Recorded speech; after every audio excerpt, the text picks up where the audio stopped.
This episode is sponsored by Petra Culp.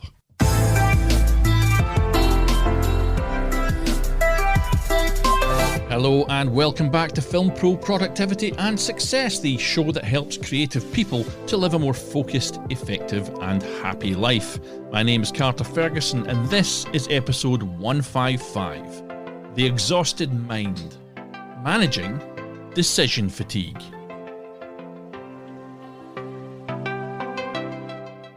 Your decision-making ability declines throughout the day, so if you have something important to decide, do it early. Robert Cialdini, unquote. Each day is filled with countless choices, from deciding what to wear to choosing what to eat, and each decision eats away at our most valuable asset, mental energy. We've got plenty of free time in our lives if we think about it, even though sometimes it doesn't feel like it, but our mental energy is finite, and each day it must be protected. Are you feeling the weight of decision making? I know I am. I go through phases, especially at the end of a tough day, where I simply don't want to make any more choices, and I feel easily overwhelmed, and even when others offer to help me, I often can't stand the thought of even having to engage my mind in passing that work over to them. And I've covered this subject before in various ways, but I feel it's too important not to readdress at this point as a specific thing. And what we're talking about here is decision fatigue. So what exactly is decision fatigue? It's the deteriorating quality of decisions made by an individual after a long session of decision making. And it's not just about making poor choices, it's about feeling mentally drained from the constant barrage of should I do this or should I do that each day brings. And this phenomenon can significantly affect your daily productivity and your overall happiness. Here's 6 examples of decision fatigue in daily life. 1, struggling to decide what to watch on a streaming service after a long day. This doesn't sound like there's much to it, but it can be quite a difficult discussion in our house with so many choices, deciding on which one we're actually going to watch. And more often than not, we'll fall back on an old thing we've maybe even watched before because it saves us having to think too much about it. And number 2, feeling overwhelmed by the number of emails in your inbox and not knowing where to start to deal with them. I can tell you right now, I've got like months of emails where I have dealt with the important and urgent ones, but pretty much everything else I've let go. And every now and again, I go through all my emails and unsubscribe from everything that I seem to have been automatically subscribed to over those past few months. It's a bit of a nightmare. Number 3 is indecision when selecting a restaurant for dinner due to the vast number of options available. Again, in our house, this can be a bit of a discussion, pinning something like that down. Another simple one would be difficulties in choosing between multiple similar products while shopping online. Is this one better than that one? And again, I suffer from that as well. I will painstakingly look through eBay for a cheaper deal than something that's maybe on Amazon, and quite often might end up getting the Amazon one anyway, but it's yet more decisions. Number 5, taking longer to make decisions towards the end of a workday, and that is, again, it's a recognizable thing in our daily lives. And finally, in these examples, number 6, which is being more impulsive or giving in to temptations when mentally drained from making decisions, and that is the impulsive pizza or kebab or burger that you have because maybe you're late home from work and you can't bear the thought of making yourself some dinner, so you end up with something that's really not very good for you. I genuinely feel that the modern world impacts us quite significantly in this area. Modern living has introduced a more complex and interconnected environment, increasing the frequency of the decisions and potentially exacerbating the experience of decision fatigue. So here's another few examples. Some of them are similar of what I'm talking about in modern living. And the first of these is subscription services.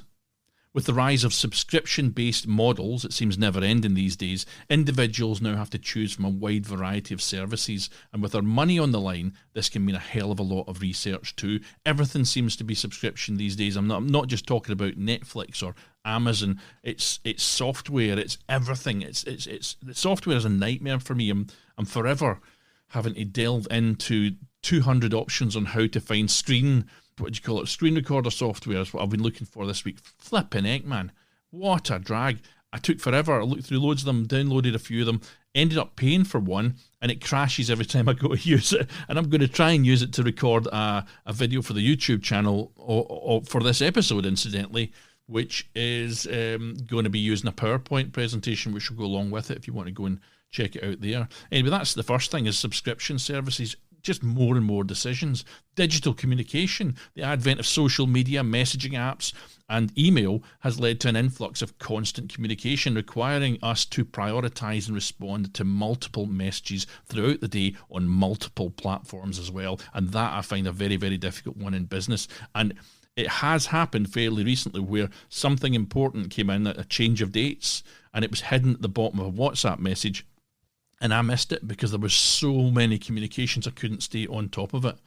Anyway, next on my list here, smart devices and the Internet of Things. As technology advances, the number of smart devices and Internet-enabled appliances continues to grow, forcing us to make numerous choices about how to integrate and use these things in our daily lives and daily routines. And this could go for the AI elements as well, for those of you that are experimenting in that world. I've been dabbling in that world, and it's a flipping nightmare. There's so much of what's offered that obviously has powerful uses in our work and our lives, but there's so much of it is absolute garbage. Anyway, that's me just going off on one. I try to do this productivity show, so I want to get across the AI stuff. I have not yet done an episode of it. I will do it somewhere down the line. Next up, scheduling and prioritising tasks. Figuring out the best way to manage work, family and social commitments can also be challenging. Then there's online shopping, browsing through multiple websites and comparing products. I kind of talked about this earlier, and prices. And again, that does definitely create decision fatigue in the modern day. This is my point of this. I just think it's these days the decisions we have to make are greater and greater. And kind of this is covered in the digital communication I talked about earlier, but choosing what content to consume on social media, what content to engage with or share on various social media platforms can definitely lead to mental strain. I find it really quite difficult to interact with people the way I'd like to. I love being off social media. I do like using social media, but it is hard work, and I really don't have the time to respond, the time or the mental energy to respond to everyone I would like to on that. And anyway, finally on this second list is television and streaming services. Just selecting that movie, as I've said before, from a vast array of options can definitely be overwhelming. Nothing can save you from your fatigued mind. Isaiah Hankel, unquote. Managing decision fatigue. A simple example of how some people reduce their decision fatigue is that you will notice them wearing the same outfits each day, or very similar ones, which stems from mental exhaustion caused by constant decision making. And notable figures such as Steve Jobs, Mark Zuckerberg and Barack Obama have popularized this practice to minimize trivial choices and conserve mental energy for more decisions. And the connection to decision fatigue lies in the notion that our cognitive resources are limited, our mental energy is limited, and every decision we make, no matter how small, depletes these resources. By removing the daily decision of choosing an outfit, individuals can preserve their mental energy for more pressing matters and potentially reduce the experience of decision fatigue. And studies suggest that we all face hundreds and thousands of decisions daily, and each choice we make, no matter how small, chips away at our mental energy. Research has also shown that judges tend to be more lenient right after a break than at the end of a long session, for example. Decision fatigue is a real thing. Think about directing a film, for example. From casting actors to approving costumes to choosing shooting locations, deciding on camera angles and editing scenes, every single decision plays a role in shaping the movie's artistic vision and quality. And as the director navigates through pre-production, filming and post-production, decision fatigue can kick in, leading to exhaustion, lack of focus, and difficulty in decision making. And this can ultimately impact the director's ability to stay true to their creative vision and make the best choices for the film. To tackle this, directors will often delegate tasks to trusted team members like assistant directors and production designers, allowing them to concentrate on the most crucial aspects of the film themselves. And setting a clear vision and plan from the start can certainly streamline the decision-making process throughout production, enabling the team to better understand the director's needs and easing the acceptance of their offerings. A little example of this, which worked very well for me, was when I directed my first film. It was a fan film, a 28 Days Later fan film called The Rage. Did very well, got 2 million hits on YouTube. It is available to watch. Go check it out. And what was easy about that particular film compared to others that I'd done is that because it was a fan film, everyone knew what they were expected to do. They knew the tone, they knew the style. The actors were easy to cast because you need people that are going to be able to do roles that would work in this world. But if I had done that film as a new thing without a world already created, I would have had to try and put across my vision to all of these people and constantly be getting them to go, saying to me, what do you think of this and what do you think of that, and me having to make decisions all the way. Because it was a fan film, though, all of those decisions became easier because most of the people that worked on it knew exactly what I was looking for because they'd also seen the film, the original film. Experts such as Dr. Roy Baumeister, a respected psychologist, compare mental exhaustion from decisions to muscle fatigue. The more decisions we make, the more our decision-making abilities weaken. Recognizing this hidden impact is vital for managing our daily well-being and keeping our minds sharp. Feeling overwhelmed is a natural part of life. It's how you deal with it that makes the difference. Michelle Richmond, unquote. Transform your life with simple strategies. By effectively managing decision fatigue, you can significantly enhance your daily life and boost your overall happiness.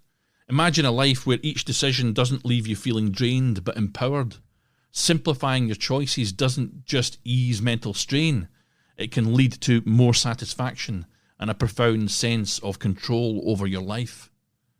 Managing decision fatigue involves implementing strategies that help reduce the number of decisions you make and conserve your mental energy. Here are 5 ways to manage decision fatigue effectively. 1. Prioritize your tasks.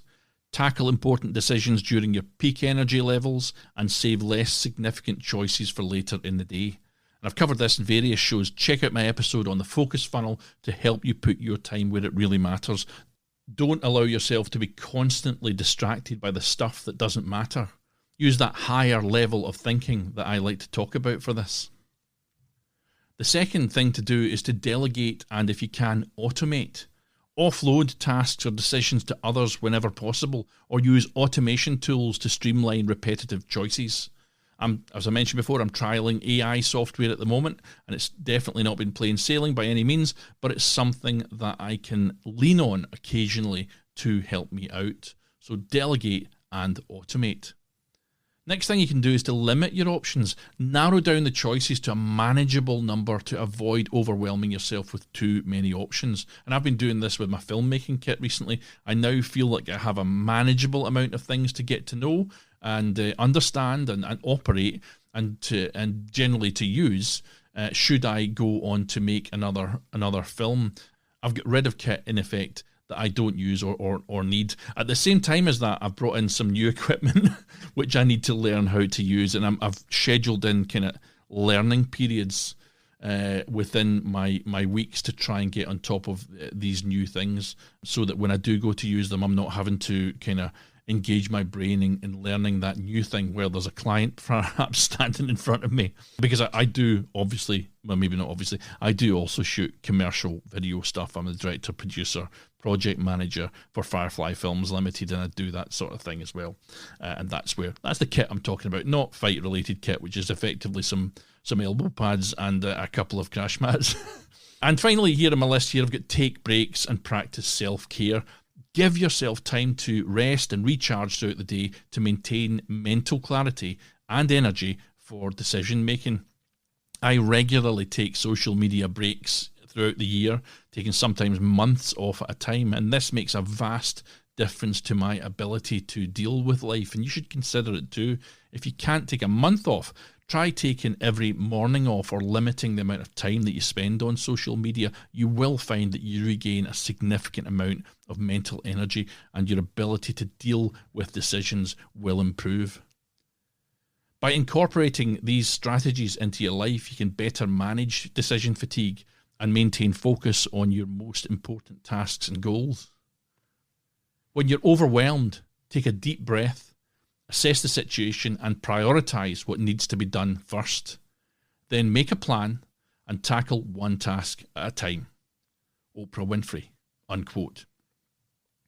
Start implementing these strategies that I've just mentioned to combat decision fatigue. Begin with one small area like meal planning, for example, or simplifying your wardrobe, or reducing the time that you spend on social media or on YouTube. And take note of the difference it makes in your daily life. Remember, the goal is to minimize the mental load so that you can focus on what truly matters. And that is the call to action that I'm going to leave you with today as I end this episode. In next week's show, I'll be looking at, habits. I'll be looking at the power of habit in creative success. It's a great way to reduce decision fatigue even further, by the way. If you can establish consistent habits for daily tasks, such as eating similar meals or wearing similar outfits, as I said before, or following a regular exercise schedule would be another thing. It will definitely minimize the decision making that you have to do. Habit is a powerful tool to get into, so tune in next week to find out more. One last thing before I wrap up for today, I want to tell you about a friend of mine's podcast. It's called Fights with Friends podcast, and it's stunt related. If that's something that interests you, as many listeners will already know, I'm a fight coordinator. I do an element of stunt coordination as well, action coordination, and this is on that topic. And I've got a little blurb here from Stephen. Stephen sent me this, and it's going to be awesome because I can see the amount of effort they're putting into it. But the little blurb he sent me is, what do you get when you mix movies, fights, friends, and local beer? You get the Fights with Friends podcast. Steve and Paul will take to the airwaves with a guest each episode for a deep dive into a singular fight scene from a film or television show that will lead down a rabbit hole any fight or stunt nerd would go to the mat to be part of. And it's a 26 episode season, I believe, and the first episode is going out on the 10th of May. I think it's a couple of days before this episode of my own launches. I really do encourage you to check this one out. I think it's going to be a really worthwhile show. But back to this show here now. Don't forget to subscribe and share this podcast if you found these tips helpful. Together we can navigate the complexities of modern life with greater ease and success. So take charge of your choices now for a more focused and fulfilling tomorrow. And before I wrap up today, I must say thank you very much to Petra Kolp, who has sponsored both this show and next week's episode. Thanks very much, Petra. Without your support, everything would be an awful lot harder because I need the cash that comes in this way in order to put promotion out there for the show. And this year I'm going to focus, or this season I'm going to focus it down specifically on Google Ads and see if I can make them work. I'm also going to be creating video content for social media to see how that works as well. And this sort of stuff that I'm doing hopefully will feed into a future episode when I can come back to you and say this worked and this didn't. And I did last year on the last season try and focus down on Instagram, and it was a bomb. It could not get Instagram to work for me, but I'll go into that in another episode. And thank you very, very much to Chris Somerville of Frontline Kit UK, uniform hire for film and TV. Please, if you're looking for uniforms for your production, get in touch with that man. He's awesome. I also must say, Chris, if you're listening to this, I sent you several messages during the last season, and I've discovered while prepping this season that none of them went to you. None of them will have arrived to you because I've been sending them to the wrong place. So I'll be in touch. I'll be in touch about that one. And hopefully I won't make that mistake this season with the new executive producer, who is Janet L. Butler, and she is the executive producer at Disruptive Film and Audio Productions Limited. You can catch her on Twitter at disruptive_limited. Or go to her website directly, janetbutler.co.uk. Janet has supported me previously as an executive producer on a short film that I made last year, and she's awesome. And yeah, I'm very, very pleased to have you on board. But let's wrap it up there. And let me end today with a quote from Isaiah Hankel, who said, "Mental energy is the world's hottest commodity. People are going to try and steal it, drain it, and suck it up every second you're awake. Yet very few of us protect it. Very few of us know how." Now take control of your own destiny. Keep on shooting. Protect your mental energy. And join me, please, next time on Film Pro Productivity and Success.